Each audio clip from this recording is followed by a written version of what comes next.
Hey there, happy Friday, everyone. Hopefully, maybe you're going to get to watch this and work should be almost done or close to done, or you could skip out early and get your Friday started early, perhaps. Wouldn't that be fun? Little sidebar here. I wasn't planning on doing this. That's honestly the hardest thing I think about working from home, which is what I've done totally pre-pandemic, doing this for, over a decade now.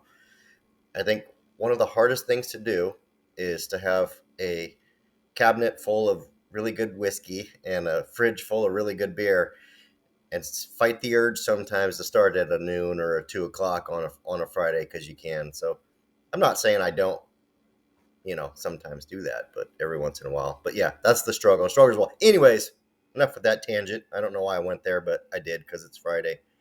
Uh, Big win for men's basketball over Arizona State to start the week of basketball, if you will. So that was really good. Nate Biddle was able to get back on the floor and knock off some of the rust.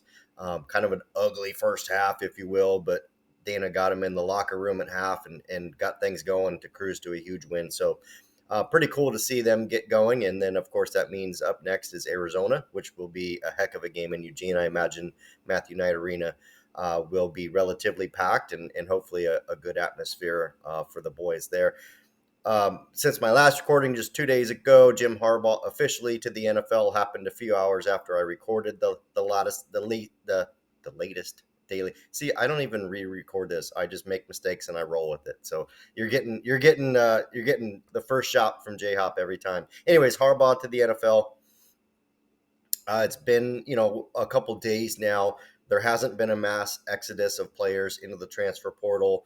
It certainly looks like all signs indicate that Sharon Moore will be given the job and take over at Michigan, which more than likely will keep that roster intact for the Wolverines. So that's what it looks like today. You never know. Things could get wild, but I think the biggest indicator so far has been the fact that not very many players, if any, that I can recall, have put their name in the transfer portal yet for Michigan. So probably a good sign there. Now, it does mean that Oregon, who's been battling Michigan for four-star wide receiver Gatlin Bear, he is a five-star on some sites. That's been an Oregon-Michigan battle. He's admitted to that battle. Those are the two teams. And this is, I think, what you were hoping for if you were Oregon. I think Oregon, the Ducks, were just a little bit behind Michigan, probably for the last month or two, but right there. And I think as Harbaugh was doing interviews and this became more and more of a likelihood or reality, I think Oregon had closed that gap. And I think now you've got to expect that Oregon's probably the team to beat here. I think that's going to be a big deal in this recruitment. Gatlin Bear's really good. Does Oregon need another wide receiver? No, but they're going to take him because he's really, really good, and more than likely will take a mission out of high school. We have seen instances where some of these young men return after a year from a mission. Sometimes it's 2 years. I guess we'll just kind of have to see how that works out for Gatlin Bear. But anyways, excellent receiver. Looks like that should help Oregon. First big junior day of the year, first big visit weekend of the year. Washington cornerback transfer Jabbar Muhammad is expected on campus. That's big for the Ducks. Pretty exciting to get him there. I feel like we might be on a bit of a quack watch here, so I would probably keep close eyes on that one. I think the Ducks are in great shape with Muhammad.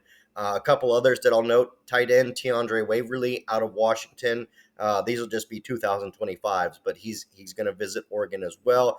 He's been to Oregon before, continuing to lay the groundwork there on Waverly. Linebacker Justin Hill out of Ohio, one of the most coveted prospects in the country. Ohio State, Michigan, everybody's after him. Really good-looking player. He's also on campus. And then safety Fahim Delane out of Maryland. He's a five-star, one of the best safeties in the country, just like Hill. He's got every offer in the country. He's an elite guy, also expected on campus. We've got the list up on ScoopDuck. It was around, I want to say, 30-ish names on the list. Those are just some of the highlights from the 2025 class. There's 2026 and 2027 recruits also visiting, and a number of prospects from in-state, Oregon, also visiting. That full list is there. I would check it out and give it a look. And then, of course, make sure you're liking and subscribing. Make sure you're having a good Friday and a good weekend. I'm out.